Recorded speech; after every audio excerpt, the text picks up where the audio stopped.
आप लोगों ने उस समय जो हौसला दिखाया, उस हौसले को बढ़ाने के लिए हम आए हैं।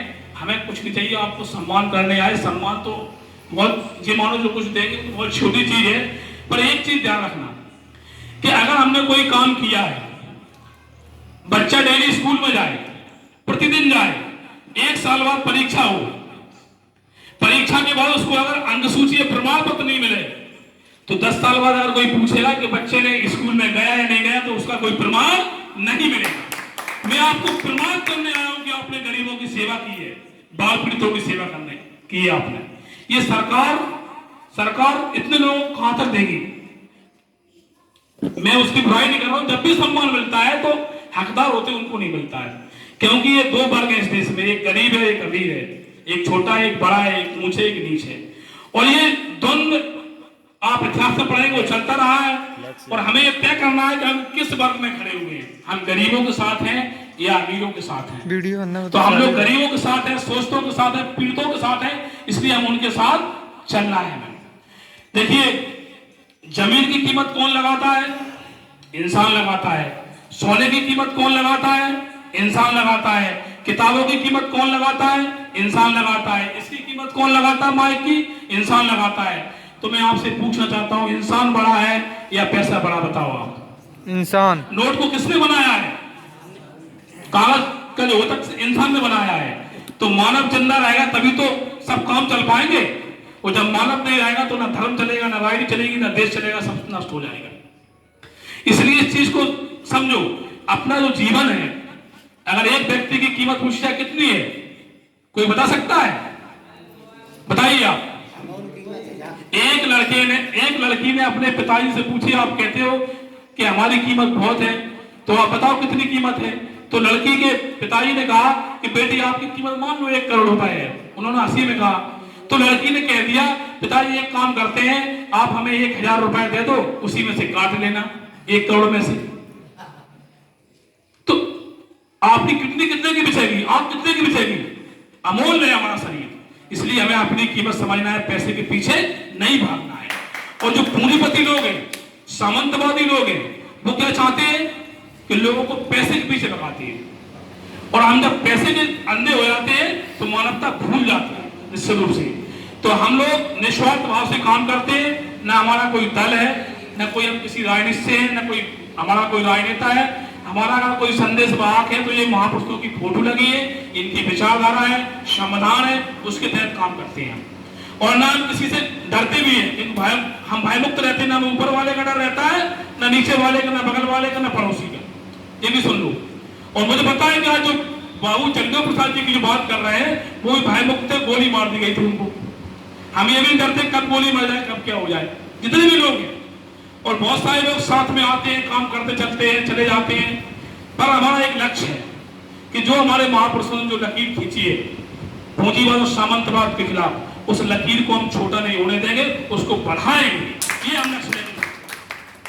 इसलिए जिन लोगों ने यहाँ सेवा की, मैं उनको बहुत बहुत हृदय से प्रणाम करता हूँ। और सभी साथियों की ओर से अभी हमारे बीच में विजयपुर जिला शिवपुर से भी फोन आई, वहां लोगों ने सेवा की।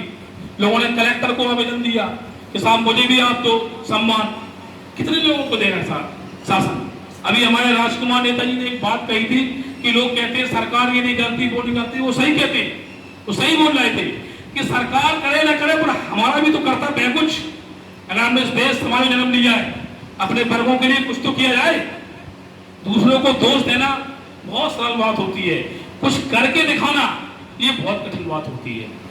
तो हमारा कोई क्षेत्र नहीं है, न कोई जाति है, न कोई धर्म है, न कोई एक सीमा है कि हम यही काम करेंगे, न कोई दल है। जहां भी हमें लगता है कि ये काम अच्छा है, उस काम को हम करते हैं। अब तक हम लोग 1 लाख से भी ज्यादा बच्चों को कॉपी पेंसिल बांट चुके हैं। क्या बांट चुके हैं?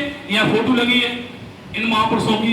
इन्होंने स्कूल खोले, अब स्कूल खुल चुके हैं जब उस समय। अब जो कॉपी पेंसिल, जो भाई साहब ने बोला है कि टैक्स लग रहा है, कॉपी पेंसिल लोगों के हाथों में नहीं है, तो वो संदेश के रूप में हम देते हैं। और शिक्षा की जो बात चली है, उस पर भी हम लोग काम करेंगे। अब बहुत सारे लोग फोन भी करते हैं। कल राजकुमार जी बोल रहा है किसी का फोन डबरा से कि आपका उद्देश्य क्या है, क्योंकि वो उनका भी कहना सही है, लोगों का कुछ ना कुछ उद्देश्य रहता है। सामंतवादी पूंजीवादी लोग रहते हैं, वो निस्वार्थ भाव से काम नहीं करते, उनका उद्देश्य रहता है। पर मैं आपसे कह रहा हूं, मेरा कोई उद्देश्य नहीं है।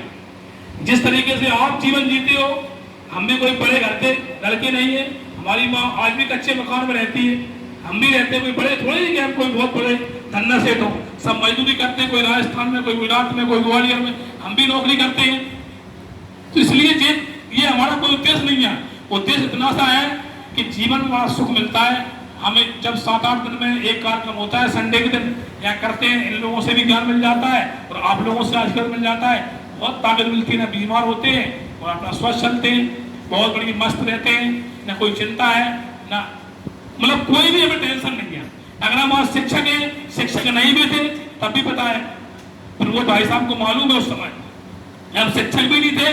जब हम बांध के हालात बैठते थे, उस समय भी हम 20-30 रुपए कमाते थे, तब भी समाज की सेवा करते थे। अब ज्यादा पैसा मिलता तो ज्यादा करेंगे हम, उस समय अपने क्षेत्र में करते थे। तो ये कोई सवाल नहीं है हमारा। जितने लोग हमारे मीडिया के माध्यम से सुन रहे हैं, उस बात को जान लें। और ये बात निश्चित है कि जब हमने सोशल मीडिया पे काम करना चालू किया, तो जो लोग, देखो 2 तरह के लोग होते हैं। एक करते हैं बदले की भावना से काम, और एक करते हैं बदलाव के लिए। हम काम करते हैं बदलाव के लिए, हम किसी की बदले की भावना से काम नहीं करते। हम चाहते हैं समाज में बदलाव, और यही महापुरुषों ने किया है कि हम बदलाव चाहते हैं। तो बहुत सारी लंबी बातें हैं, अपन फिर मिलेंगे आगे। और समय भी हो रहा है क्योंकि लोग समाज से भी नहीं आते। इसमें कोई पढ़े लिखे की आवश्यकता तो है नहीं कि कोई गरीबी की अवस्था समाज से आप आइए। ईमानदारी में कौन सी आप, पढ़ा लिखा भी बेईमान हो सकता है, ईमानदार नहीं हो सकता, और गरीब भी ईमानदार हो सकता है। तो ये बहुत अच्छे गुण हैं, इनको अपनाइए और अपने महापुरुषों की विचारधारा पर चलिए। ज़्यादा नहीं, 100% काम नहीं कर सकते, 50 करिए। हम भी नहीं कि 100% दे रहे हो, 20%, 30%, 40% कोशिश करते हैं कि अपना जीवन को बदलें, आगे बढ़ें। गांव, गरीब, किसान, मजदूर की जो लड़ाई है उसको आगे बढ़ाएं, लोगों में जागृति आए, चेतना आए। आने वाली पीढ़ी जो है, लोग कहते सम्मान। अभी हमारे पास एक फोन आया, अभी हम आश्रम पे थे, बोले आपको बहुत सारे लोगों के फोन आते हैं, बड़े बड़े राजनेता मंत्री के फोन आते हैं, आप बात जो मानोगे। पर हमें काम हमने नहीं कह दिया आपसे कि सबसे बड़ा मानव है, पैसे की कीमत हमारे यहाँ कुछ नहीं है। वो किसके लिए लाए? पैसे के लिए लाए, आप खरीदने के लिए। हमें जब नहीं बिकना है, काम करना है, तो कोई हमें भाई नहीं है। बहुत सारी लंबी बातें। नमो बुद्धाय, जय प्रबुद्ध भारत। और एक कार्यक्रम में जो जितने भी लोग हैं, आप नाम बोलेंगे, आप अपना सम्मान लीजिए और जाइए और अपने बच्चों को, सारे लोगों को बताइए। आने वाली पीढ़ी को सोचेगी कि हमारे पिताजी ने, हमारे बाबा ने, चाचा ने ये काम किया है, तो फिर और आगे भी अपन चलाएंगे। और हमारी फेसबुक वगैरह हम लोगों की है, उससे जुड़िए। और चैनल भी है लोक कल्याण संघ के नाम से, उससे भी जुड़िए, क्योंकि